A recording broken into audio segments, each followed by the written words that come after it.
ഇതുവരെ പിടിക്കപ്പെടാത്തൊരു നല്ല കള്ളനാണ്. വർഗസ്നേഹമാണ് കള്ളന്മാര്. ഇന്റർവ്യൂ കാണുന്ന ആൾക്കാർ മുഴുവൻ വഴി തെറ്റിപ്പോകും. ഒറ്റപ്പാലത്ത് എന്ത് മോഷണം നടന്നാലും ചാട്ടവർ ചാമിനെ പിടിച്ചോണ്ട് പോയി ഇടിക്കും. ചാട്ടവർ ചാമി അപ്പൊ തന്നെ കുറ്റം സംഭവിക്കും. അതാണ് ഈ പട്ടാളത്തിന്റെ ഞാനാണ് ഈ ഏരിയയിലെ സാറിന്റെ സ്ഥിരം വേട്ടമൃഗം. ഓഹോ, നീശമാധവന്റെ പ്രചോദനം ശരിക്കും ചാട്ടവാർ ഉണ്ണിയാണ്. ഇതുപോലൊരു സീനും ഉണ്ടല്ലോ അല്ലെ, വരുന്നുണ്ട്. അതൊക്കെ നമ്മുടെ കുട്ടിക്കാലത്ത് നമ്മൾ കേട്ടിട്ടുള്ള ഡയലോഗാണ്. ചാട്ടവാർ ഉണ്ണിയുടെ ബോഡി ലാംഗ്വേജ് ആണ് ദിലീപ് അതിൽ ഉപയോഗിച്ചത്. ഈ തോർത്ത് പിഴിഞ്ഞ മാതിരിയൊക്കെ ഇങ്ങനെ നിൽക്കും. അത് ഉണ്ണിയുടെ നിപ്പാണ്, അത് നരയനല്ല. അല്ല, അങ്ങനെ ഒരാളെ കണ്ടുപിടിച്ചിട്ട് അവിടെ ഷൂട്ട് ചെയ്യിക്കായിരുന്നില്ലേ?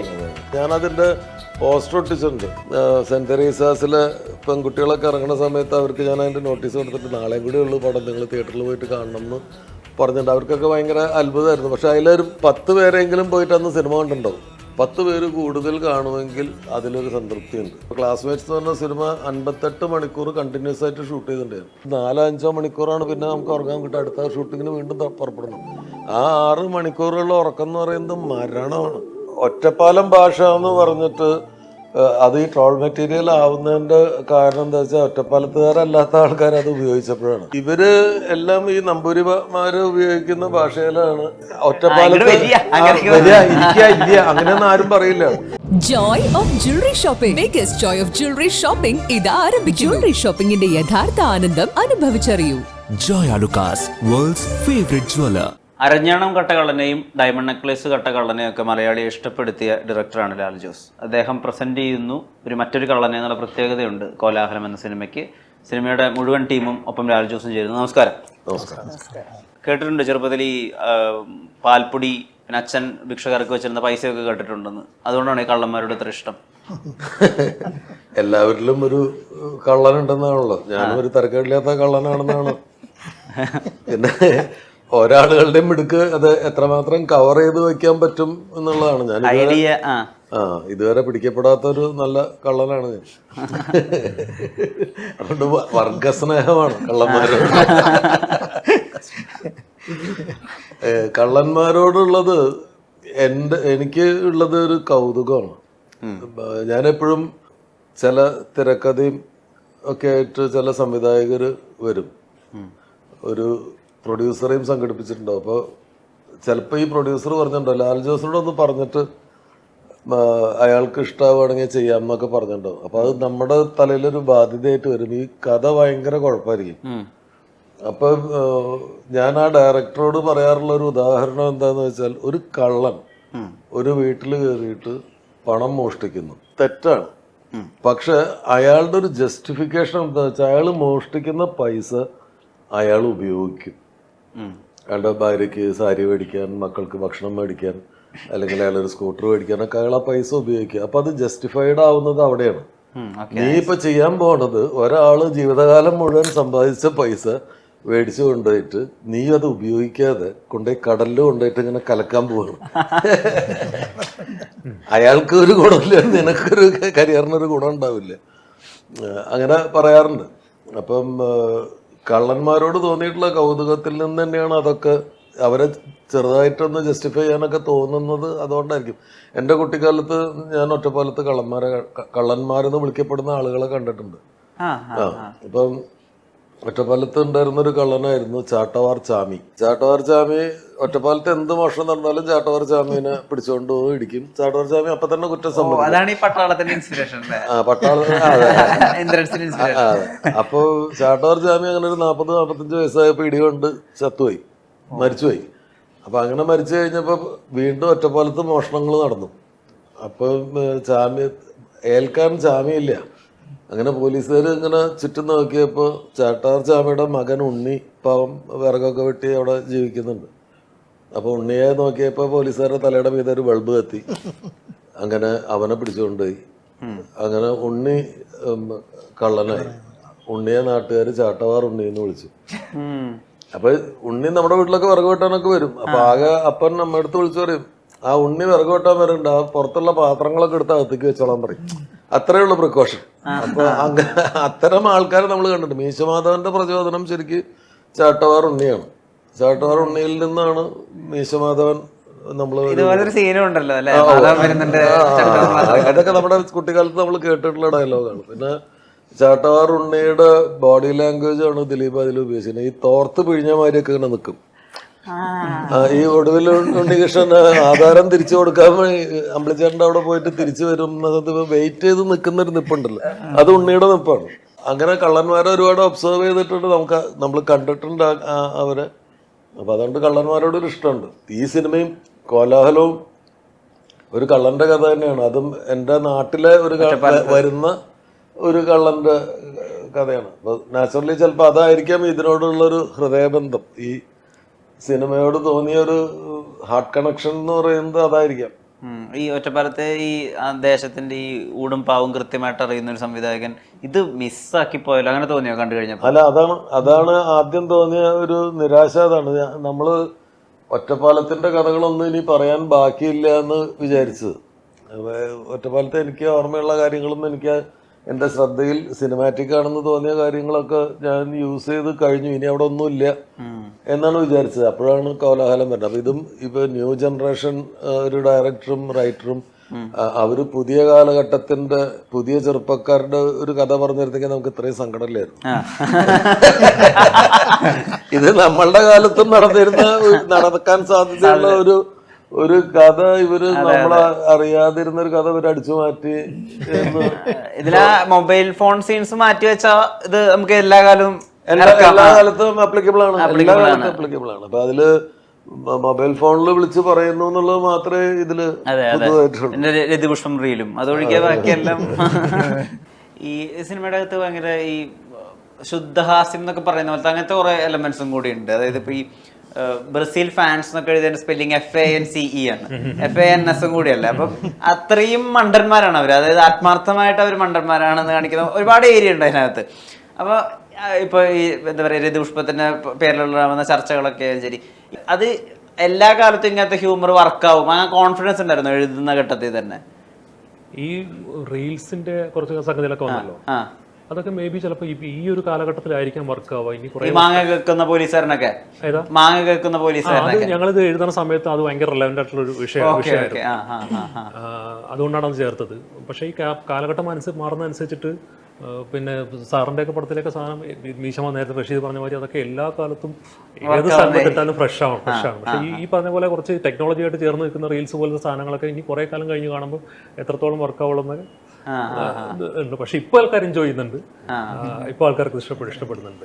അല്ല, ഇത് വേറൊരു ധർമ്മം കൂടി ഇത്തരം സീനുകൾ നിർവഹിക്കുന്നുണ്ട്. ഇപ്പൊ ഞാൻ ക്ലാസ്മേറ്റ്സ് ചെയ്യുമ്പോൾ 90s ക്യാമ്പസാണ്. അപ്പോൾ 90s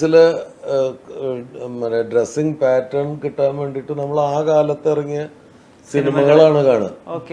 അപ്പൊ ഞാൻ ആ കാലത്ത് കോളേജിൽ പോയ ഒരാളാണെങ്കിൽ എനിക്ക് അത്ര ഓർമ്മയില്ല പെൺകുട്ടികളുടെ ഒക്കെ ഡ്രസ്സ് എങ്ങനെയായിരുന്നു എന്നൊന്നും ഓർമ്മയില്ല. അപ്പൊ ആ കാലത്ത് ഇറങ്ങിയ സിനിമകളാണ് നമ്മൾ ആ കാലഘട്ടത്തിന്റെ റെഫറൻസ് ആയിട്ട് വെക്കുക.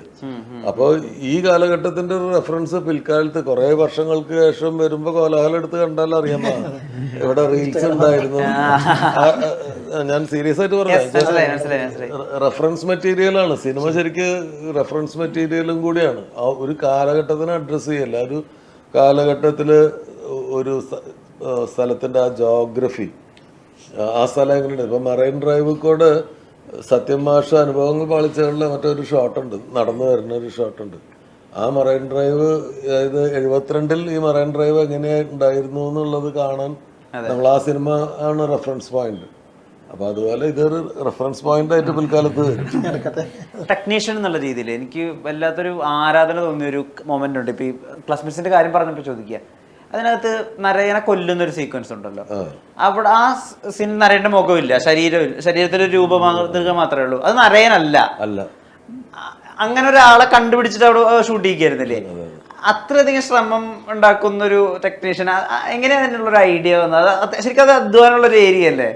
എല്ലാ അധ്വാനമുള്ള ഈ സിനിമാ സംവിധാനം തന്നെ വലിയ അധ്വാനമാണ്, മാനസികവും എളുപ്പത്തിന് വേണമെങ്കിൽ നരയനെ അവിടെ വെച്ച് ചെയ്യാവുന്നതേ ഉള്ളൂ. അപ്പോഴാണ് ഇങ്ങനെ ഒരു ഐഡിയ ആലോചിക്കുന്നത്. നരയന് റിയൽ ആയിട്ട് വെച്ച് കഴിഞ്ഞാൽ അപ്പൊ തന്നെ അത് അടിക്കുക. എന്നാൽ നരയന്റെ ഫ്രെയിമുള്ള ഹെയർ സ്റ്റൈലുള്ള ഒരാളാണ്, അയാളുടെ ഷാഡോ ആണ് കാണിക്കുന്നത്, സിലൗട്ടിലാണ് അയാൾ നമ്മൾ കാണിക്കുന്നത്. അപ്പൊ നരയനാവാമല്ല, അല്ലാതിരിക്കാം, എന്നുള്ളൊരു ആ ഒരു കൺഫ്യൂഷൻ അവിടെ ഉണ്ടായില്ലെങ്കിൽ ചിലപ്പോൾ അപ്പം തന്നെ സിനിമ പൊളിഞ്ഞു പോകും, ആ സസ്പെൻസ് പൊളിഞ്ഞു പോകും. അതുകൊണ്ടാണ് വേറെ ആളെ വെച്ചിട്ട് ആ പോർഷൻ ചെയ്തത്. ഇപ്പോഴും ആ ഫയർ ഉണ്ടോ? അതായത് ഒരു സീൻ കൊണ്ട് എത്ര വേണമെങ്കിൽ പുഷ് ചെയ്യാൻ പറ്റുന്ന ആ ഒരു ഫയർ, അതായത് ഇപ്പോൾ വിജയിച്ചൊരു സംവിധായകൻ എന്ന് പറയുമ്പോൾ അയാളിൽ നിന്ന് പ്രതീക്ഷിക്കുന്ന ഒരു കാര്യമുണ്ടല്ലോ, ഇപ്പോഴും ആ എന്താ പറയാ ബാക്ക് ടു സ്ക്വയർ ഒന്നിന്ന് തുടങ്ങാനുള്ള ആ ഒരു ആവേശം ലാൽ ജോസിന് അതുപോലെ തന്നെ ഉണ്ടോ? ഞാൻ ഇനി ഒന്നിന്ന് തുടങ്ങാൻ വേണ്ടി ഇരിക്കുകയാണ്. അല്ല, സീരിയസ്ലി ഒരു സംവിധായകനായിട്ട് 27 കൊല്ലം കഴിഞ്ഞു. അപ്പോൾ ഒരു സെക്ഷൻ അവസാനിച്ചു, അത് കഴിഞ്ഞ് അവസാനിച്ചിട്ട് 3 വർഷമായി. ഇനി ഞാൻ തുടങ്ങുന്ന സിനിമ എന്ന് പറയുന്നത് എൻ്റെ ഫ്രഷ് സ്റ്റാർട്ടാണ്. എല്ലാ സിനിമയും ആദ്യത്തെ സിനിമയാണ്, അതാണ് എൻ്റെ ബേസിക് സാധനം. നിങ്ങൾ ഏത് സിനിമയും, ഞാൻ ചെയ്തിട്ടുള്ള എൻ്റെ ഓരോ സിനിമയും എൻ്റെ ആദ്യത്തെ സിനിമയായിരുന്നു. ഞാൻ മുമ്പ് ചെയ്തിട്ടുള്ളൊരു കഥ വീണ്ടും ചെയ്തിട്ടില്ലല്ലോ. ഇല്ല ഇല്ല, എല്ലാ കഥയും പുതിയതാണ്, എല്ലാ സന്ദർഭങ്ങളും പുതിയതാണ്. അപ്പം നിങ്ങൾക്ക് ഞാൻ ഇത്രയും സിനിമ ചെയ്തിട്ടുണ്ടെന്ന് വെച്ചിട്ട് ഒരു സിനിമ ചെയ്യുമ്പോൾ നിങ്ങൾക്ക് റിലാക്സ്ഡ് ആവാൻ പറ്റില്ല. നിങ്ങൾക്ക് ആ സ്ട്രെയിൻ നിങ്ങൾക്ക് എടുക്കാൻ പറ്റാത്ത സമയത്ത് ആ ഫയർ നിങ്ങൾക്ക് നഷ്ടപ്പെടുന്നതോട് കൂടിയിട്ട് നിങ്ങൾക്ക് സിനിമ ചെയ്യാൻ കഴിയാണ്ടാവും.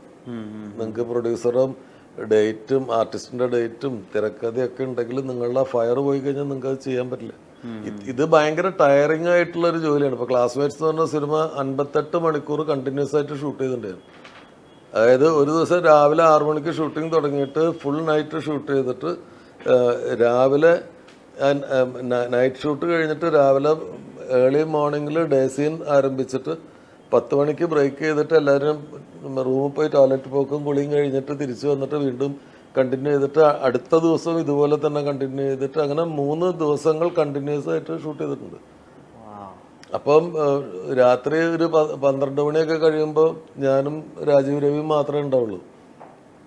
പിന്നെ അഭിനയിക്കുന്ന ആർട്ടിസ്റ്റും ബാക്കി അസോസിയേറ്റ് ഡയറക്ടേഴ്സ്, അസിസ്റ്റന്റ് ഡയറക്ടേഴ്സൊക്കെ അവിടെ വീണ് പോയിട്ടുണ്ടാവും. അവരൊക്കെ യങ്സ്റ്റേഴ്സാണ്, നമ്മളെക്കാൾ ആവറേജ് ഒരു 25 വയസ്സ് പ്രായമുള്ളവരാണ് എല്ലാവരും. അവരൊക്കെ വീണ് കിടന്നുണ്ടാവും. നമ്മൾ പ്രായമുള്ള ആൾക്കാരാണ് അവിടെ വടി പോലെ നിൽക്കുന്നത്. കാരണം നമ്മുടെ ഉള്ളിൽ ഉള്ള ഫയർ നമ്മൾ ഉറങ്ങാൻ സമ്മതിക്കില്ല. മനസ്സിലായില്ലേ? നമ്മളറിയില്ല ഈ 58 മണിക്കൂർ കണ്ടിന്യൂസ് ഷൂട്ടിങ്ങിൻ്റെ അവസാനം പോയി കിടന്നാൽ പിന്നെ ഒരു ഉറക്കം ഒരു 4-5 മണിക്കൂറാണ് പിന്നെ നമുക്ക് ഉറങ്ങാൻ കിട്ടുക. അടുത്ത ഷൂട്ടിങ്ങിന് വീണ്ടും പുറപ്പെടണം. ആ 6 മണിക്കൂറുള്ള ഉറക്കം എന്ന് പറയുന്നത് മരണമാണ്. കൊണ്ടുപോയി പുഴയിലിട്ടാൽ അങ്ങനെ കല്ലുപോലെ താണു, അങ്ങനെ മരിച്ചു കിടക്കുകയാണ് 6 മണിക്കൂർ. അപ്പം അത് സാധിക്കുന്നത് പുറമേന്ന് കാണുന്ന ആൾക്കാർക്ക് ഭയങ്കര അത്ഭുതമായിട്ട് തോന്നും. അയാൾ എന്തൊരു ഡെഡി, അയാൾ എന്നല്ല, ലോകത്തെ എല്ലാ ഡയറക്ടേഴ്സിനും അങ്ങനെയാണ്. 95 വയസ്സിൽ ക്ലിന്റ് ഈസ്റ്റ്വുഡ് പുതിയ പടം ഡയറക്റ്റ് ചെയ്യാൻ പോവാണ്. അയാളെ എഴുന്നേൽപ്പിച്ച് നിർത്തുന്നത് ആ ഫയറാണ്. That's a secret. Thank you. Master class കിട്ടി. പുതിയ ആളുകളുടെ ചിന്ത അല്ലെങ്കിൽ പുതിയ ആളുകളുടെ സിനിമ എന്നൊക്കെ പറയുമ്പോൾ നമ്മുടെ ചിന്ത നേരെ പോകുന്നത് കൊച്ചിയിലെ മെട്രോ ഓടുന്ന ഷോട്ടിലേക്കൊക്കെയാണ് ഇപ്പം അധികം പോവുക. പക്ഷെ ഒരു ഇടനാഴികയും അല്ലെങ്കിൽ മരത്തിന്റെ കോണിപ്പടിയൊക്കെ ഉള്ള ഒരു തറവാട് പോലത്തെ ഒരു വീട്, അവിടെ കുശുമ്പും കുന്നായ്മയൊക്കെ പറയുന്ന ക്യാരക്ടേഴ്സ്, ഇത് നമ്മൾ കണ്ടിട്ടുള്ളത് ഈ പറഞ്ഞ പോലെ 85 മലയാള സിനിമയുടെ പുഷ്കര കാലഘട്ടത്തും 90കളുടെ അവസാനമൊക്കെയാണ്. അത് അതിനുശേഷം അത് അധികം വിസിബിൾ അല്ല. എങ്ങനെ ഇങ്ങനെ ഒരു സെറ്റിംഗ് പിടിക്കാം? അത് ഈ പ്രിയദർശൻ സാറിൽ നിന്നും അല്ലെങ്കിൽ രാജസേനൻ സാറിൽ നിന്നൊക്കെ കിട്ടിയ ഇൻസ്പിറേഷൻ അവിടെ നിന്നാണോ വരുന്നത്? ഇതൊക്കെ അതൊക്കെ ഇല്ലാന്ന് പറയാൻ പറ്റില്ല. ഇപ്പൊ എനിക്ക് എന്റെ ഏറ്റവും ഫേവറേറ്റ് മൂവി പൊന്മുട്ടയിടുന്ന താറാവ് സിനിമയാണ്. എനിക്കത് എത്ര കണ്ടാലും എടുക്കാത്ത ഒരു സ്ഥലം. അതിന്റെ ഒരു പ്രധാന കാരണം എന്ന് പറഞ്ഞു കഴിഞ്ഞാൽ നമ്മുടെ നാടിപ്പോഴും സെറ്റ് ഇടാതെ തന്നെ വേലി കെട്ടിയ വഴികളും ഓട് മേഞ്ഞ വീടുകളും ഒക്കെയുള്ള ഉത്സവ പറമ്പുകളും ഒക്കെയുള്ള ഒരു സ്ഥലമാണ്. അവിടെ ഇപ്പോഴും ഇതുപോലെയൊക്കെ തന്നെയാണ് ആൾക്കാർ ജീവിക്കുന്നത്. അപ്പൊ അതുകൊണ്ട് അതിന്റെ ഒരു രസം ഇപ്പോഴും നമുക്ക് നഷ്ടപ്പെട്ടിട്ടില്ല. ഇപ്പൊ ചില റീൽസ് ഒക്കെ കാണില്ലേ, ഇതുപോലത്തെ ഒരു ഗ്രാമം എന്നൊക്കെ പറഞ്ഞിട്ട് നമുക്ക് അതൊക്കെ ഭയങ്കര നോർമലാണ്. അങ്ങനത്തെ ഗ്രാമങ്ങളെ അവിടെ ഉള്ളൂ. അതല്ലാത്തത് കാണാനാണ് ബുദ്ധിമുട്ട്. ഞാൻ രാമരായത്തിന്റെ സമയത്ത് അവിടെ ലൊക്കേഷൻ നോക്കാൻ വേണ്ടി വന്നപ്പോ ഫെബിൻ ഉണ്ട് കണ്ണൂരിൽ. അവന് ഭയങ്കര അത്ഭുതം, വേലി കിട്ടിയ വീടൊക്കെ ഇവിടെ എന്നൊക്കെ അങ്ങനെയൊക്കെ പറഞ്ഞിട്ടുണ്ടായിരുന്നു. വേലി എന്റെ വീടിന് ഇപ്പോഴും വേലിയാണ്. ഇപ്പോഴും ഒറ്റപ്പാലത്ത് മറ്റേ ഇല്ലിപ്പടികളൊക്കെ ഉള്ള വീടുണ്ടല്ലോ, മുള്ളുള്ള അതേപോലെ ഈ മണ്ണൊക്കെ ചാണകം മെഴുകി സ്റ്റെപ്പൊക്കെ അവര് ഒരു കാലത്ത് അങ്ങനെ ചെയ്യും. അങ്ങനെയൊക്കെയുള്ള വീടുകളൊക്കെ ഇപ്പോഴും ഉണ്ട്. അപ്പോൾ ആ ഒരു സെറ്റിങ് നമുക്ക് ഭയങ്കര ഈസിയാണ്. നമുക്ക് പരിചയമുള്ള വഴി കൂടെ പോകുന്ന പോലെ. ശരിക്കും പറഞ്ഞാൽ എനിക്ക് ചിലപ്പോൾ ഒരു ആക്ഷൻ ഗൺ ഫൈറ്റ് ഒക്കെ ഉള്ള പരിപാടി വരുമ്പോഴായിരിക്കും ഞാൻ ചിലപ്പോൾ സിനിമയ്ക്ക് റെഫറൻസ് എടുക്കേണ്ടി വരും. ഇതിനെനിക്ക് ശരിക്കും പറഞ്ഞാൽ അതിന്റെ ആവശ്യം പോലും ഉണ്ടാവില്ല. കാരണം നമുക്കറിയാം ഇങ്ങനെയൊക്കെയാണ് ഇവിടെയൊക്കെ സംഭവിക്കുക, ആൾക്കാർ പെരുമാറുക എന്നൊക്കെ. അപ്പൊ അതിന്റെ ഒരു സുഖം ഉണ്ടായിരുന്നു. പിന്നെ ഇങ്ങനെ ഒരു കഥ വന്നപ്പോ വിശാല് കൊല്ലം ആണ് വിശാലിന്റെ ശരിക്കും സ്ഥലം. അപ്പൊ ഈ കഥയുടെ പല സ്ഥലത്തും ഒരു കൊല്ലം സ്വഭാവം ഉണ്ടായിരുന്നു, കൊല്ലം സ്ലാങ് ഉണ്ടായിരുന്നു. അപ്പൊ നമ്മൾ അതിനെ പൊളിച്ച് എനിക്ക് ഷൂട്ട് ചെയ്യാൻ അവൈലബിൾ ആയിട്ടുള്ള വീട്, ആ പരിസരത്ത് കൂടെ പോകുന്ന ട്രെയിന്, അവിടുത്തെ റെയിൽവേ കമാനം, തൊട്ടപ്പുറത്തെ പുഴ, ഇതെല്ലാം നമ്മൾ സ്ക്രിപ്റ്റിലേക്ക് കൊണ്ടുവന്നു. അല്ലാണ്ട് ഇതൊന്നും സ്ക്രിപ്റ്റ് സെറ്റ് അതിലുള്ളതല്ല. അതൊക്കെ അതിനകത്തോട്ട് കൊണ്ടുവന്നു. അങ്ങോട്ട് വരാൻ ബുദ്ധിമുട്ടുള്ള വഴിയാണെന്നും ഒക്കെ നമ്മൾ അങ്ങോട്ട് സ്ക്രിപ്റ്റിൽ ആഡ് ചെയ്തു. അങ്ങനെയാണ് അത് സെറ്റ് ചെയ്തത്. നമുക്ക് കിട്ടിയ സൗകര്യങ്ങളെല്ലാം ഇപ്പൊ അതിനകത്തൊരു അലമാര കാണിക്കുന്നില്ലേ, അതാ വീടിനകത്ത് അലമാര. അങ്ങനെയാണ്, അല്ലാതെ അതൊരു ആർട്ട് അലമാരയല്ല. അങ്ങനെ നമ്മൾ ആ പടം ശരിക്കും പറഞ്ഞ് ചെയ്തെടുത്തത്. എന്തൊക്കെയാണോ നമുക്ക് അവൈലബിൾ ആയിട്ടുള്ള കാര്യങ്ങൾ, തീരെ നിവൃത്തിയില്ലാത്ത സംഭവങ്ങളെ നമ്മൾ പുറത്തുനിന്ന് എടുത്തിട്ടുള്ളൂ ആ പടത്തിന് വേണ്ടിയിട്ട്. ഒരു കാലത്ത് മലയാള സിനിമയുടെ ഒരു സ്റ്റാൻഡേർഡ് ഭാഷ എന്ന് പറയുന്നത് ഒറ്റപ്പാലത്തെ ഭാഷയായിരുന്നു.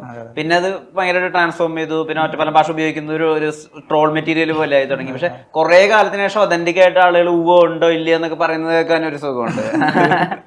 അല്ല, ഇതില് ഒറ്റപ്പാലം ഭാഷ എന്ന് പറഞ്ഞിട്ട് അത് ഈ ട്രോൾ മെറ്റീരിയൽ ആവുന്നതിന്റെ കാരണം എന്താ വെച്ചാൽ ഒറ്റപ്പാലത്തുകാരല്ലാത്ത ആൾക്കാർ അത് ഉപയോഗിച്ചപ്പോഴാണ്. അത് ഇപ്പം തിരുവിതാംകൂറിലുള്ള ആളുകൾ ഈ ലാംഗ്വേജിനെ കുറിച്ച് ഒട്ടും അറിയാത്ത ആൾക്കാർ. അപ്പം ഞാൻ അസിസ്റ്റന്റ് ഡയറക്ടർ ആയിരിക്കുന്ന കാലത്ത് അങ്ങനെയുള്ള ആളുകൾ ചെയ്തിട്ട് സ്ക്രിപ്റ്റ് എഴുതി ഡയറക്റ്റ് ചെയ്തിട്ടുള്ള സിനിമകളിൽ ഡബ്ബിങ് സമയത്ത് മാത്രം എന്നെ വിളിക്കുക. ഞാൻ നല്ല കാശ് മേടിക്കായിരുന്നു ഈ സ്ലാങ് കറക്ഷന് വേണ്ടിയിട്ട്. മനസ്സിലായില്ലേ? അപ്പൊ ഇവര് എല്ലാം ഈ നമ്പൂരിമാര് ഉപയോഗിക്കുന്ന ഭാഷയിലാണ് ഒറ്റപ്പാലത്ത് ഇല്ല അങ്ങനെയൊന്നും ആരും പറയില്ല. വള്ളവനാടിന്റെ ഒരു റിയൽ സ്ലാങ് ഉണ്ട്. ആ റിയൽ സ്ലാങ് എന്ന് പറയുന്നത് ഓരോ കമ്മ്യൂണിറ്റിക്കും വേറെ സ്ലാങ് ഉണ്ട്. മുസ്ലിം കമ്മ്യൂണിറ്റി സംസാരിക്കുന്ന ഒറ്റപ്പാലം ഭാഷ, ക്രിസ്ത്യൻ കമ്മ്യൂണിറ്റി സംസാരിക്കുന്ന ഒറ്റപ്പാലം ഭാഷ, നമ്പൂരിമാർ സംസാരിക്കുന്നത് വേറെ, നായന്മാർ സംസാരിക്കുന്നത് വേറെ, ഈഴവർ സംസാരിക്കുന്നത് വേറെ, ഹരിജൻസ് സംസാരിക്കുന്നത് വേറെ. ഭയങ്കര വ്യത്യാസമുണ്ട്. അത് നന്നായി അറിയുന്ന ആൾക്കാർക്ക് കറക്റ്റായിട്ട് അത് പിടികിട്ടും. നമ്മുടെ സിനിമയിലും TV സീരിയൽസുമാണ് അവസാനം അത് ചളകുളമാക്കി വെച്ചാൽ കംപ്ലീറ്റ് നമ്പൂരിമാര് സംസാരിക്കുന്ന ഇല്ലത്തേക്ക് പോവാ അങ്ങനെയൊന്നും. അപ്പൊ ഈ കോലാഹലത്തിലാണ് കുറെ കാലത്തിന് ശേഷം കറക്റ്റായിട്ട് ഉള്ള ഭാഷ. ഈ എഴുത്തിലെ കുറെ കാലത്തിന് ശേഷം ഈ പറഞ്ഞ പോലെ സ്പോർട്സ്, അതായത് കേരളത്തിന്റെ ഭൂമികയിൽ വളരെ റയറായിട്ട് അങ്ങനെ സ്പോർട്സിന്റെ ബേസ് ചെയ്തിട്ട് തമാശകൾ വന്നിട്ടുള്ളൂ. ഇപ്പൊ ഞാൻ എപ്പോഴും ആലോചിച്ചിട്ടുണ്ട് എന്ത് ഈ ആളുകൾ അർജന്റീന ബ്രസീൽ റൈവലറി ഉപയോഗിക്കാത്ത എന്നുള്ളത്. ഇപ്പൊ അർജന്റീന ഫാൻസ് കാസർഗോഡിൽ വന്നിട്ടുണ്ടെങ്കിലും അത് അർജന്റീന ഫാൻസ് അവരുടെ പെർസ്പെക്റ്റീവിൽ മാത്രമായിരുന്നു. ബ്രസീൽ അർജന്റീന ആ ഐഡിയ എങ്ങനെ കിട്ടി? അത് രസമായിരുന്നു. പ്രത്യേകിച്ച് ഈ സൗദിയിലെ ചായ കുടിക്കണം. അല്ല, ശരിക്കും പറഞ്ഞാൽ ഒരു മരണ വീട്ടിലെ ബ്രോ. അപ്പോൾ എല്ലാവരും മരിച്ചു കിടക്കുന്ന ഒരു ഒറ്റ ഫീലിംഗിലേക്കാണ് എല്ലാവരും വരുന്നത്. ഒരു ഇമോഷണൽ കൈൻഡ് ഓഫ് സാധനമാണല്ലോ. പക്ഷെ ആ വീട്ടിലും ഈ പറഞ്ഞ പോലെ അന്ന് വൈകുന്നേരം ഒരുമിച്ചിരുന്ന് വെള്ളമടിച്ച ആൾക്കാരും പുറത്ത് ഫുട്ബോൾ ഗ്രൗണ്ടിൽ അടികൂടിയ ആൾക്കാരും, അതുപോലെ തന്നെ കാലങ്ങളായിട്ട് പിന്നെ എവിടെയൊക്കെയോ താമസിച്ച് മരുമക്കളൊക്കെ തിരിച്ചു വരുന്ന കുറേ കാലങ്ങളായിട്ട് തിരിച്ചു വരുന്ന ആൾക്കാർ, അങ്ങനെ ഒരുപാട് ഇമോഷൻസിന്റെ ഒരു സങ്കലനമാണ്. പക്ഷെ അവിടെ ഒന്നും ആർക്കും എൻജോയ് ചെയ്യാൻ പറ്റത്തില്ല. എല്ലാവരും ഒരു സൈലന്റ് പിടിച്ച് നിൽക്കുകയും വേണം, കാരണം മരണമാണ് മുന്നേ നടക്കുന്നത്. അപ്പം അതുപോലെ ആണ് ഇവിടെയും ഇതേപോലൊരു ഈ സംഭവം നടക്കുന്നത്. ഒരു ബ്രസീൽ കാമറൂൺ മത്സരം നടക്കുന്ന ദിവസമായിട്ടാണ് നമ്മൾ വെച്ചേക്കണത്. അതേതാണ്ട് 11 മണിക്കാണ് ഈ സാധനം നടന്നത്. അതേ സമയത്താണ് ഈ ഇൻസിഡന്റ് നടക്കുന്നത്. അപ്പൊ നിങ്ങൾക്ക് ആ ഒരു ഇങ്ങനെ ചിന്തിച്ചു, ആ സമയത്ത് അങ്ങാണെങ്കിൽ അവരും പറയട്ടെ, അവരും ആ നാട്ടിലെ ആൾക്കാരാണല്ലോ, ഉറപ്പായിട്ട് അവർ വരണമല്ലോ. അങ്ങനെയാണ് അവരെ എത്തിച്ചത്. ഈ ചിത്രശലഭം, പൂക്കൾ, ഷർട്ടുകൾ അതൊക്കെ സ്വന്തം കയ്യിൽ നിന്ന് വരുന്നതാ? അല്ല, അതൊക്കെ ഇദ്ദേഹത്തിന്റെ ഓരോ കണ്ടുപിടുത്തങ്ങളാണ്. ഭർത്താവ്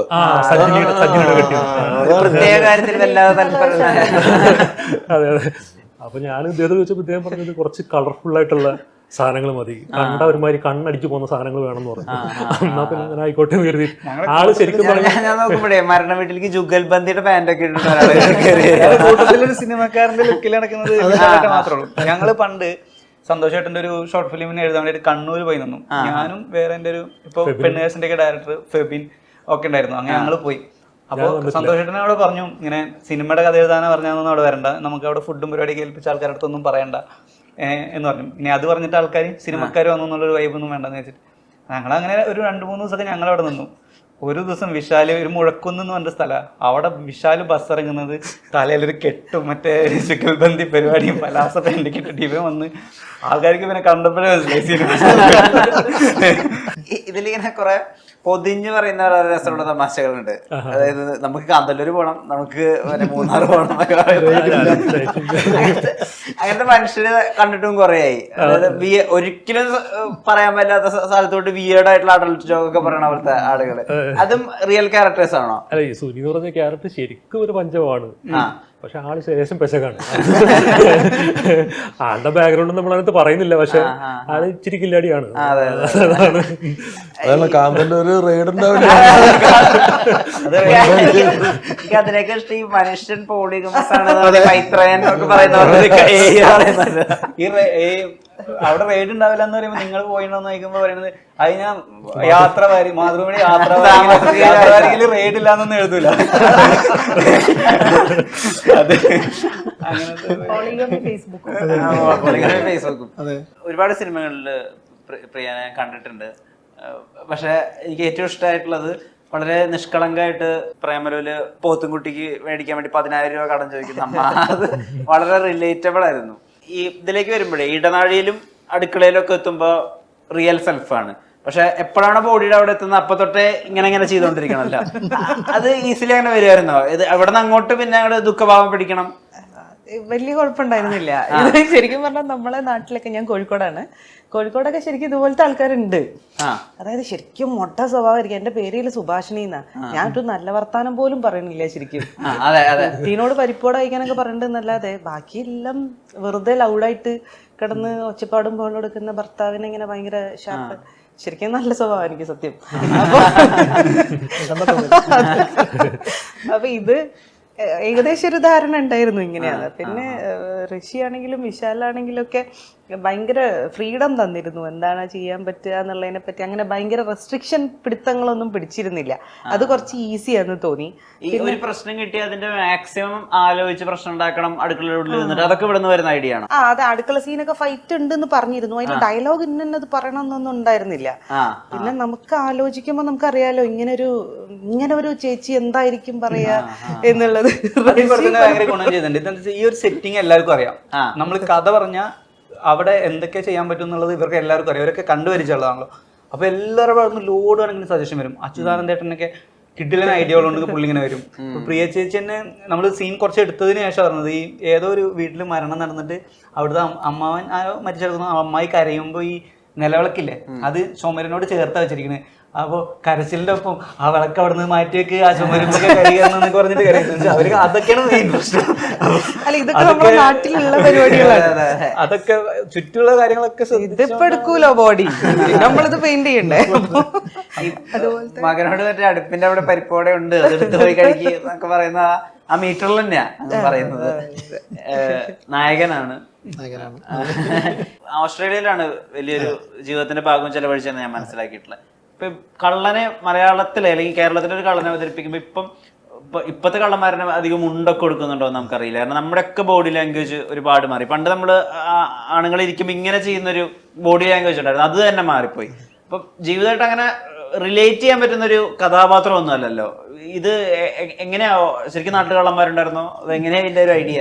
ശരിക്കും ഈ കഥാപാത്രം എന്ന് പറയുന്നത് എൻ്റെ ജീവിതമായിട്ട് തീരെ താരതമ്യപ്പെടുത്താൻ പറ്റുന്ന ഒരു കഥാപാത്രമല്ല. വളരെ ഡിഫറെൻ്റ് ആയിട്ട് കഥാപാത്രമായിരുന്നു. പക്ഷേ ഞാൻ ഈ ഒരു 1 ലൈൻ ത്രെഡ് ഞാൻ കേട്ടപ്പോൾ, വിശാലിൻ്റെ ഇങ്ങനത്തെ ഒരു കഥ കേട്ടപ്പോൾ വളരെ രസകരമായ ഒരു കഥയാണ് തോന്നി. അപ്പോൾ അതിനകത്ത് ഞാൻ തന്നെ പ്രൊഡ്യൂസ് ചെയ്യുന്ന പറയായിരുന്നു, ഞാൻ തന്നെ പ്രൊഡ്യൂസ് ചെയ്യുന്നുണ്ട്, ഞാൻ തന്നെ നായകനാകും എന്നുള്ള സങ്കല്പം എനിക്കുണ്ടായിരുന്നു. അങ്ങനെ ആ സങ്കല്പം കൊണ്ടാണ് വന്നത്. പക്ഷേ ഞാൻ റഷീദിനും അവർക്ക് എൻ്റെ ടീമിന് ഫുൾ സപ്പോർട്ട് കൊടുത്തിരുന്നു. അതായത് എന്നെക്കൊണ്ട് നിങ്ങൾ അഭിനയിപ്പിക്കാൻ ശ്രമിക്കുക, അത് ഫെയിൽ ആവുകയാണെങ്കിൽ നമ്മൾ ഒരാൾക്കൊണ്ട് എടുപ്പിക്കാം. എനിക്കൊരു അഭിനയിക്കണം എന്നുള്ള ആഗ്രഹം ഉണ്ടായിരുന്നു. അതുകൊണ്ടാവാം ഈ സിനിമ ഉണ്ടാവാനുള്ള കാരണം. പക്ഷെ അങ്ങനെ വന്നിട്ട് ഈ ഒരു കള്ളൻ്റെ സ്വഭാവം എന്ന് പറയുന്നത് എനിക്ക് തീരെ ആലോചിക്കാൻ പറ്റുന്ന അവസ്ഥയായിരുന്നു. അവർ കള്ളൻ എന്ന് പറയുന്ന കൊച്ചിൻ അനീഫ ഒരു കള്ളനായിട്ട് എൻ്റെ മനസ്സിൽ പണ്ടൊക്കെ ഉണ്ടായിരുന്നു. അപ്പോൾ ഞാനൊരു സ്റ്റൈലിൽ സംഘടിപ്പിച്ച് എൻ്റെ മനസ്സിൽ ആ ഒരു കഥാപാത്രം സൃഷ്ടിച്ച് വന്നത് ഇവിടെ. ചെറിയൊരു ടൈറ്റായിട്ട് ബനിയനൊക്കെ വാങ്ങിച്ചു, ചെറിയൊരു കുറ്റിമീശയൊക്കെ ആക്കി ഇങ്ങനെയൊക്കെ നിൽക്കുന്ന ആ സംഭവമൊക്കെ ആക്കിയിട്ട് ഞാൻ വന്നു. അങ്ങനെ ഫസ്റ്റ് സീൻ എടുത്ത ഉടനെ റഷീദിനെ ചോദിച്ചു, നിങ്ങളെന്താ ചെയ്യുന്നത് ചോദിച്ചു. ഞാൻ പറഞ്ഞ ഒരു കള്ളനല്ലേ. അയ്യോ ഇതിങ്ങനത്തെ കള്ളനല്ല, വളരെ ജീവിക്കാൻ ഗതിയില്ലാതൊരു കള്ളനായ ഒരു കള്ളൻ്റെ കഥയാണ്. അങ്ങനെ റഷീദ് സത്യം പറയാൻ വെച്ചാൽ എനിക്ക് ഇതിനകത്ത് ആക്ടിങ് സ്കില്ലിനെക്കാളും കൂടുതൽ റഷീദ് തന്ന ഇൻസ്ട്രക്ഷൻസ് എനിക്കത് കണ്ടിട്ട് ആ ഒരു കഥാപാത്രത്തെ മനസ്സിലാക്കാൻ ഞാൻ ശ്രമിക്കാൻ തുടങ്ങി. അതിനുശേഷമാണ് ആ സ്ക്രിപ്റ്റിൻ്റെ ആ ഒരു ഘടന എന്തെന്നാണ് ഇവരുടെ മനസ്സിലുള്ള എന്താണെന്ന് ഞാൻ മനസ്സിലാക്കിയത്. അത് പിന്നെ ഞാൻ ആ ഒരു കഥാപാത്രമായി മാറാൻ കുറച്ച് സമയം എടുത്തു, കുറേ നേരം എടുത്തു. എന്നാലും കുറച്ച് പതിയെ എനിക്ക് ആ കഥാപാത്രത്തിൻ്റെ ഒരു ഒരു അറേഞ്ച്മെൻറ്റ് എന്ന് മനസ്സിലായി. എന്തെന്നാണ് സ്റ്റാർട്ട് ടു എൻഡ് ആ കഥാപാത്രം എങ്ങനെ ഉണ്ടാവണം. പിന്നെ ഉണ്ടായ ആ എല്ലാ ദിവസങ്ങളും ആ ഒരു കഥാപാത്രമായി മാറാൻ പറ്റിയെന്ന് ഞാൻ വിശ്വസിക്കുന്നു. പിന്നെ ഞാനൊരു കള്ളനെ കാണിച്ചു കൊടുത്തു. വിഷ്ണു കണ്ടിട്ടുണ്ടോ എന്നറിയില്ല.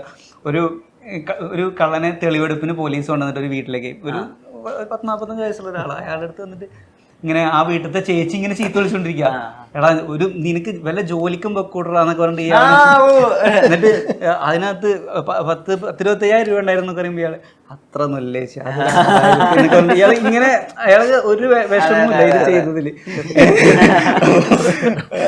ഭയങ്കര ഇങ്ങനെ വല്ല ജോലിയും ചെയ്ത് ജീവിച്ചോട്ടെ എന്നൊക്കെ പറയുമ്പോ അങ്ങനെയൊക്കെ പറഞ്ഞ പുള്ളി തലയൊക്കെ ചേർന്നിട്ടേ. അപ്പൊ ഞാൻ ഇതും ഒരു കള്ളനാണ്. അയാളൊരു ഒരു ഭീകര. അയാളെ കണ്ടു കഴിഞ്ഞാൽ നമ്മള് ചിലപ്പോ തെളിവെടുപ്പ് കഴിഞ്ഞാൽ ചിലപ്പോ അവര് ചായ കൊടുത്തു വിടും. അത്രയും ഡീസെന്റ് ആയിട്ടാണ് അയാളെ പെരുമാറുന്നത്.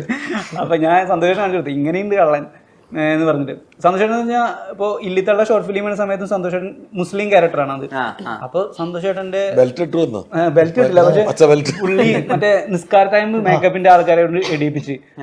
അപ്പൊ ഞാൻ പറഞ്ഞത് നിസ്കാര ടൈം അല്ല റഷീദ് ഭായി മുസ്ലിം ക്യാരക്ടർ അല്ലേ എന്ന് പറഞ്ഞു. ഞാൻ മുസ്ലിം അല്ലേ, എനിക്ക് നിസ്കാര ടൈം, ഷിഹാബ് മുസ്ലിം ക്യാരക്ടർ അല്ലേ. അങ്ങനെ ചെയ്യണ്ട, അതല്ലാതെ തന്നെ വന്നു. അങ്ങനെ ഒരു പരിപാടി ഉണ്ട്. അത് വെച്ച് കഴിഞ്ഞാൽ കുറച്ചൊരു നമ്മൾ സിനിമ കണ്ട് ശീലിച്ചിട്ടേ. അത് ഇവരുടെ ഇന്റർവ്യൂന്റെ കുഴപ്പമാണ്. ഇന്റർവ്യൂ കാണുന്ന ആൾക്കാർ മുഴുവൻ വഴി തെറ്റിപ്പോവും.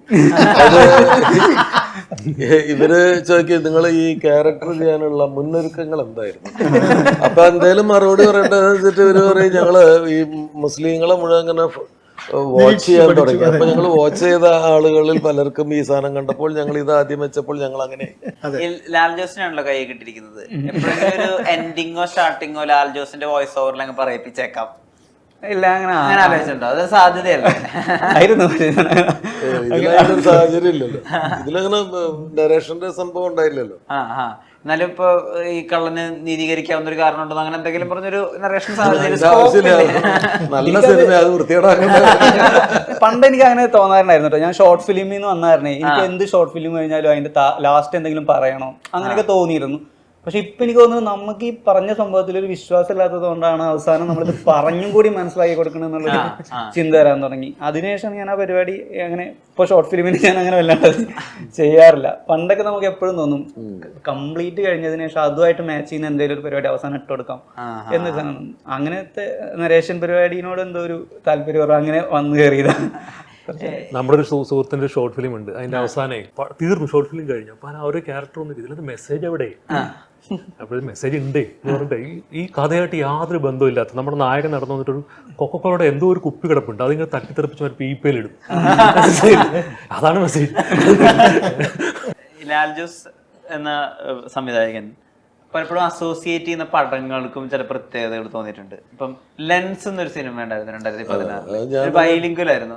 അതിന് ഈ പറഞ്ഞ പോലെ കോലാഹലത്തിന് ജനശ്രദ്ധയിലേക്ക് എത്തിക്കുന്നത് LJ അത് എടുത്തു എന്നുള്ള ബ്രാൻഡിങ് വന്നതോടുകൂടിയിട്ടാണ്. അതുപോലെ കുറെ ഇപ്പം അന്ന് തട്ടത്തിന് മുഖത്തൊക്കെ അനൗൺസ് ചെയ്യുന്ന സമയത്ത് അത് സത്യം പറഞ്ഞ ഒരു പുതുമുഖ പുതുമുഖങ്ങളുടെ ഒരു കൂട്ടായ്മ വരുന്നു എന്നുള്ളതാ. എവിടുന്ന് ഇത് വർക്കാവും? ആ പിക്ക് എവിടുന്ന ഈ റിസ്ക് എടുക്കാനുള്ള മൈൻഡ് അത് എവിടുന്ന വരുന്നത്? അല്ല, റിസ്ക് എടുക്കാനുള്ള മൈൻഡ് എന്നുള്ളതല്ല. ഞാൻ എൻ്റെ ഇഷ്ടങ്ങളെ ഫോളോ ചെയ്യുന്ന ഒരാളാണ്.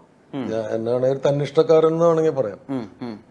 എൻ്റെ ഇഷ്ടങ്ങളെയാണ് ഞാൻ ഫോളോ ചെയ്യുന്നത്. എനിക്കിഷ്ടമില്ലാത്ത ഒരു കാര്യം ഞാൻ ചെയ്യില്ല. അത് ആര് നിർബന്ധിച്ചാലും എന്ത് ഇമോഷണൽ ബ്ലാക്ക് മെയിലിംഗ് നടന്നാലും ഞാൻ ചെയ്യില്ല. ഇപ്പൊ ഈ സിനിമ സന്തോഷമായിട്ട് എനിക്ക് സൗഹൃദമുണ്ട്, പക്ഷെ അതുകൊണ്ടൊന്നും ഞാൻ ഇങ്ങനെ വന്ന് ഇരിക്കില്ല. അതിന്റെ കാരണം എനിക്ക് ഈ സിനിമ ഇഷ്ടപ്പെട്ടു എന്നുള്ളത് കൊണ്ടാണ് ഞാൻ വന്നിരിക്കുന്നത്. എനിക്ക് എൻ്റെ പ്രൊഡക്ഷൻ ഡിസ്ട്രിബ്യൂഷൻ കമ്പനി ഞാനിപ്പോൾ തൽക്കാലം ഫ്രീസ് ചെയ്തിരിക്കുകയാണ്. അല്ലെങ്കിൽ ഞാൻ തന്നെ അത് ഡിസ്ട്രിബ്യൂട്ട് ചെയ്യുമായിരുന്നു. ഇപ്പൊ അത് കമ്പനി ഫ്രീസ്ഡ് ആയതുകൊണ്ടാണ് അത് ചെയ്യാൻ പറ്റാത്തത്. ലെൻസ് ഇതുപോലെ ഞാൻ ആ സിനിമ കണ്ടിട്ട് എനിക്ക് ഭയങ്കര ഇഷ്ടമായി. അപ്പോൾ ഞാൻ വിചാരിച്ചു അത് നമുക്ക് സഹായിക്കണം എന്ന് വിചാരിച്ചു. എനിക്ക് നഷ്ടമാണ് ആ സിനിമ, ഫിനാൻഷ്യലി എനിക്ക് നഷ്ടമാണ്. നഷ്ടമാവുമെന്ന് എനിക്ക് അറിയുകയും ചെയ്യായിരുന്നു. പക്ഷെ അത് തിയേറ്ററിൽ എത്തണം, കുറച്ച് ആളുകളിലേക്ക് എത്തണം എന്ന് തോന്നിയത് കൊണ്ട് അന്ന് ചെയ്തതാണ്. ഞാൻ അതിൻ്റെ പോസ്റ്റർ ഒട്ടിച്ചിട്ടുണ്ട്. ഈ എറണാകുളത്ത് അതിൻ്റെ പോസ്റ്റർ ഒട്ടിച്ചിട്ടുണ്ട്. അതിൻ്റെ നോട്ടീസ് ഞാൻ കോളേജ് റോഡിൽ പോയിട്ട് സെന്റ് തെരേസാസിലെ പെൺകുട്ടികളൊക്കെ ഇറങ്ങുന്ന സമയത്ത് അവർക്ക് ഞാൻ അതിൻ്റെ നോട്ടീസ് കൊടുത്തിട്ട് നാളെയും കൂടെ ഉള്ളൂ പടം, നിങ്ങൾ തിയേറ്ററിൽ പോയിട്ട് കാണണം എന്ന് പറഞ്ഞിട്ട് അവർക്കൊക്കെ ഭയങ്കര അത്ഭുതമായിരുന്നു. പക്ഷെ അതിലൊരു 10 പേരെങ്കിലും പോയിട്ട് അന്ന് സിനിമ കണ്ടുണ്ടാവും. അപ്പോൾ അപ്പൊ നോട്ടീസ് കൊടുത്ത് അത് ഇതിനോടുള്ളൊരു ഇഷ്ടത്തിൽ നിന്ന് വരുന്നതാണ്. ഒരു ആ സിനിമ കഴിഞ്ഞിട്ട് അപ്പോൾ അതിൻ്റെ ഡയറക്ടർ അത് കഴിഞ്ഞ് അന്ന് രാത്രി റൂമിൽ വന്നിട്ട് എന്നെ കെട്ടിപ്പിടിച്ചിട്ട് കരഞ്ഞു. നിങ്ങൾ എന്തിനാ ഇതൊക്കെ എനിക്ക് വേണ്ടി ചെയ്തതെന്ന് ചോദിച്ചു. ഞാൻ നിനക്ക് വേണ്ടി ചെയ്തതല്ല, ഞാൻ ആ സിനിമയ്ക്ക് വേണ്ടി ചെയ്തതാണ്. ആ സിനിമ എനിക്ക് ഇഷ്ടമാണ്. അപ്പം അത് ഒരു വേറെ മൈൻഡ്. ഇപ്പം നമ്മുടെ ഫ്രണ്ട്സൊക്കെ ചോദിക്കും, നീ എന്തിനാണ് ഈ ആവശ്യമില്ലാണ്ട് പോയിട്ട് ഇങ്ങനെ വില കളയണത്, നീ എല്ലാ ഇപ്പം നമുക്ക് ഒരു സാധനം ഇഷ്ടമായി, അത് നമ്മൾ പറയുന്നത് കൊണ്ട്, നമ്മൾ വന്ന് ഇരിക്കുന്നതുകൊണ്ട് 10 പേര് കൂടുതൽ കാണുമെങ്കിൽ എനിക്കത് അതിലൊരു സംതൃപ്തിയുണ്ട്. ഞാൻ എൻ്റെ പേഴ്സണൽ സംതൃപ്തിക്ക് വേണ്ടിയിട്ടാണ് വന്നിരിക്കുന്നത്. ചെറിയ സിനിമകളിലേക്കൊക്കെ വരുമ്പോൾ കുറച്ചും കൂടി സ്വാതന്ത്ര്യം കിട്ടുന്നുണ്ട്, കുറച്ചുകൂടി ചെയ്യാനുണ്ട്, അങ്ങനെ തോന്നുന്നുണ്ടോ? ശേഷം മൈക്കിൾ ഫാത്തിമ ചെയ്തപ്പോൾ അത് പറയുമ്പോൾ വലിയ ബാനറായിരുന്നു. പക്ഷെ അതിലെനിക്ക് ഇതുപോലെ മനു ആയിരുന്നു ഡയറക്ടർ. അപ്പൊ എനിക്ക് കുറച്ചും കൂടി ഇതുപോലെ റഷ്യയൊക്കെ പോലെ തന്നെ കുറച്ചുകൂടി ഫ്രീഡം ഉണ്ടെന്ന് തോന്നിയിരുന്നു.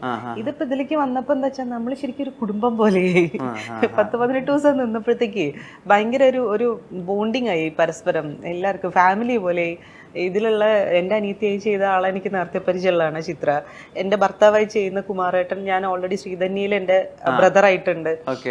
പിന്നെ 18+ പുള്ളിക്കാരൻ നസ്ലിൻ്റെ അച്ഛനും ഞാൻ മീനാക്ഷിയുടെ അമ്മയായിട്ടുണ്ട്. അപ്പം ഞങ്ങൾ നാടകവും ഒരുപാട് വർക്ക് ചെയ്തിട്ടുണ്ട്. അപ്പം എനിക്ക് തോന്നുന്നു ഒരു ആർട്ടിസ്റ്റിനെ ഏറ്റവും വൃത്തിയായിട്ട് ചെയ്യാൻ, അല്ലെങ്കിൽ നമുക്ക് ഏറ്റവും സന്തോഷമായിട്ട് വർക്ക് ചെയ്യാൻ പറ്റുന്നത് ഏറ്റവും കംഫർട്ടായിട്ടുള്ള സോണിൽ നിൽക്കുമ്പോഴാണ്. ഈ സിനിമ എന്ന് പറയുന്നത് അത്രയും കംഫർട്ടായിട്ടുള്ളൊരു സ്ഥലമായിരുന്നു ഞങ്ങളെ സംബന്ധിച്ച്, ആക്ടേഴ്സിനെ സംബന്ധിച്ച്. ഇപ്പോൾ റൈറ്റർ ആണെങ്കിലും ശരി, ഡയറക്ടർ ആണെങ്കിലും ശരി, ഷിഹാബ് ആണെങ്കിലും ശരി, എല്ലാവരും ഭയങ്കര സപ്പോർട്ടീവായിരുന്നു, സന്തോഷമായിട്ട് അടക്കമുള്ള എല്ലാവരും.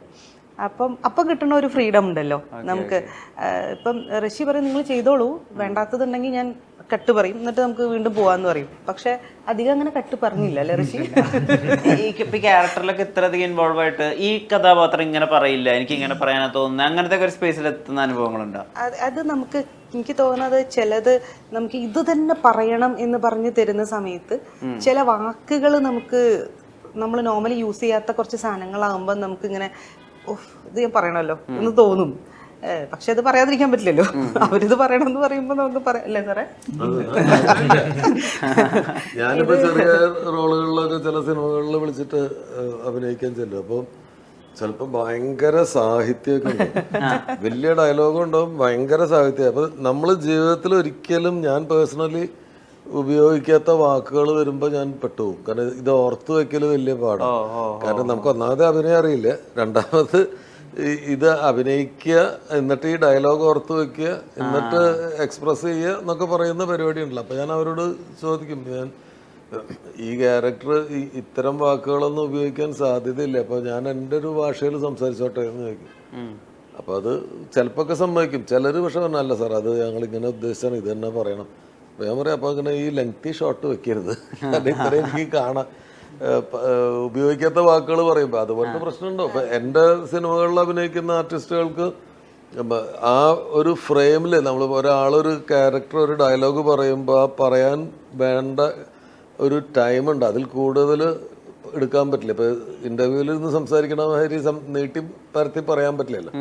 അപ്പൊ ആ ഫ്രെയിമിനുള്ളിൽ കുറെ കൂടി ബെറ്റർ ആയിട്ടുള്ളൊരു കാര്യം പറഞ്ഞാൽ നമ്മളത് അനുവദിക്കും.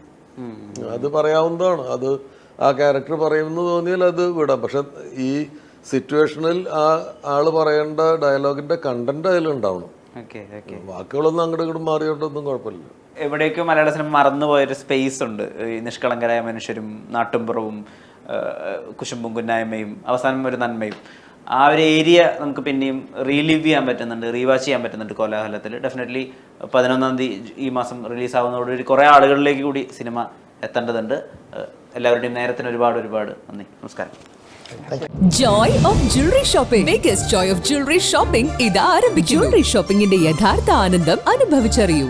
Joy Alucas, world's favorite jeweler.